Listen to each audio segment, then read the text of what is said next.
Welcome to Impact Signals, social impact at the scale of AI. I'm Charlie. And I'm Sarah. It's Friday, March 20th, 2026, episode 35. Today, from 25-second diabetes screening to $60 million in open funding, the scale and equity story is moving fast. We're starting in Taiwan, where something genuinely remarkable just went live. Google and Taiwan's National Health Insurance Administration launched a tool called AI on DM, Artificial Intelligence on Diabetes Mellitus. Here's the number that stopped me. Screening 20,000 patients for diabetes risk used to take 40 clinicians 3 weeks of nonstop work. With AI on DM, that same screening takes under 90 minutes. That's a 14,400 times speed improvement. The model processes each case in 25 seconds, down from 20 minutes. But what matters here isn't just the speed, it's what the speed enables. Exactly. Taiwan has one of the world's best unified health systems, 20 years of longitudinal data on nearly every citizen. That data foundation is what makes this work.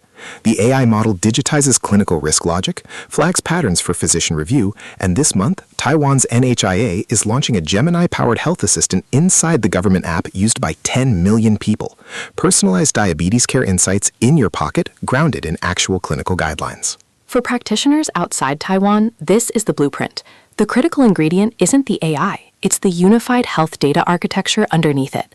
Countries that have been building population-scale health databases now have the unlock.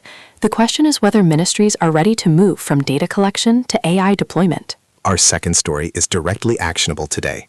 Google.org just opened $60 million across 2 simultaneous impact challenges, and the clock is ticking. The one most relevant to our listeners, the AI for Government Innovation Challenge. $30 million total, up to $3 million per selected organization, with an April 3rd deadline. 3 priority sectors: health, resilience, which explicitly means AI-powered disaster forecasting and real-time response, and economy. Nonprofits, social enterprises, and academic institutions can apply, but there's a key requirement. You need a government partner. That requirement is actually a feature, not a bug. It means deployments have to be institutionally embedded. No pilot-dependent funding that disappears when the grant ends. For humanitarian tech organizations that have been building relationships with national emergency agencies, this is the moment to convert that relationship into a funded deployment. ICTworks notes that 75% of surveyed Southeast Asian nations currently have 0 government AI use cases. That's the gap this funding is trying to close. April 3rd, 3 weeks from today. Organizations that aren't already working their government partnerships need to start that conversation now. Third story, and it comes from Nature. Brazil is building what researchers are calling one of the first national-scale AI tools for individual disaster preparedness. The program is led by ICTworks, Brazil's National Institute of Science and Technology in Simulation and Monitoring for Individual Assistance in Extreme Climate Events. The goal, personalized real-time disaster guidance at the household level. This is a fundamentally different approach from broadcast early warning.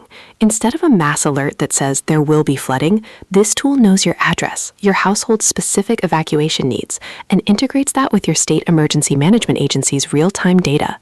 Brazil has lived the cost of not having this. In February 2026, floods in Minas Gerais killed dozens. In 2024, floods across southern Brazil affected 2 million people. The research team is explicit about something practitioners often overlook. Communities aren't homogeneous. Trust in technology, risk interpretation, economic conditions, they all vary. The ICT SIM AI architecture has to account for that. That's the human challenge underneath the technical one. Emergency managers and other high-frequency disaster countries should be watching this closely. The household-level architecture with state data integration is a transferable model. This isn't just a Brazil story. Shifting to Europe, on a day when the EU Preparedness Conference is 2 days away. Yesterday, the European Commission launched the first session of its Citizens Panel on Preparedness in Brussels, 150 randomly selected Europeans working on how to implement the EU Preparedness Union strategy. The conference itself runs March 23rd and 24th. But what practitioners should focus on are the concrete structural changes already in motion. The EU has stood up a new stockpiling network, the first time national stockpiling authorities across member states have been formally coordinated. They're proposing a new EU crisis coordination hub to replace fragmented emergency response processes. And there's a new water resilience strategy that directly addresses climate-driven displacement. For organizations operating across EU member states, the Crisis Coordination Hub will change how you interface with European-level emergency coordination. This is no longer the EU talking about preparedness, it's implementing the infrastructure. The March 23rd-24th conference is a live policy-shaping window. Story 5 comes from Geneva. HNPW 2026, the Humanitarian Networks and Partnership Week, wrapped up on March 12th at the Palais des Nations. Over 1,000 participants. The headline outcome? The launch of the AI for Good Youth Alliance, emerging from a featured session on youth-led innovation in crisis response. The framing from that session has stayed with me.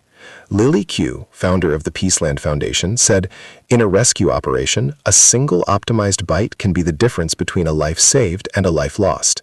The alliance represents something significant. It's institutional recognition that the next generation of practitioners is already deploying AI in the field, and that governance frameworks need to incorporate them. HNPW outcomes typically shape Geneva-based humanitarian coordination priorities for the year. The AI governance conversation that happens here trickles into UN agency frameworks, cluster coordination, and procurement standards. Youth inclusion in that process isn't symbolic, it's strategic. 2 more quick hit items. From N10, the nonprofit technology enterprise network, they have just 20 spots open for a free, structured AI leadership cohort for US-based nonprofits. Applications are open now. If you're a program director trying to build organizational AI capacity and can't justify a consulting budget, this is your path. 20 spots, free. If that fits your organization, do not sleep on this. And from IOM's Displacement Tracking Matrix, the Sudan Displacement Snapshot Update 3, released March 19th. Approximately 132,000 people displaced from the Kordofan region between October 2025 and February 2026. IOM's DTM remains the field's primary displacement intelligence source for Sudan. For organizations planning response operations in Sudan's west, this snapshot is operationally current. And separately, South Sudan's internal displacement rose nearly 40%. Big picture on this week. The pattern I'm seeing is that infrastructure is catching up with ambition. Population-scale health AI in Taiwan. Disaster forecasting networks at 80 countries. Citizens embedded in EU preparedness reform. Household-level disaster tools in Brazil. The pilots are becoming systems. That's Impact Signals for Friday, March 20th, 2026. If this briefing is useful, subscribe wherever you get your podcasts. Check us out at impactsignals.ai and share it with someone working in the field. Stay ready.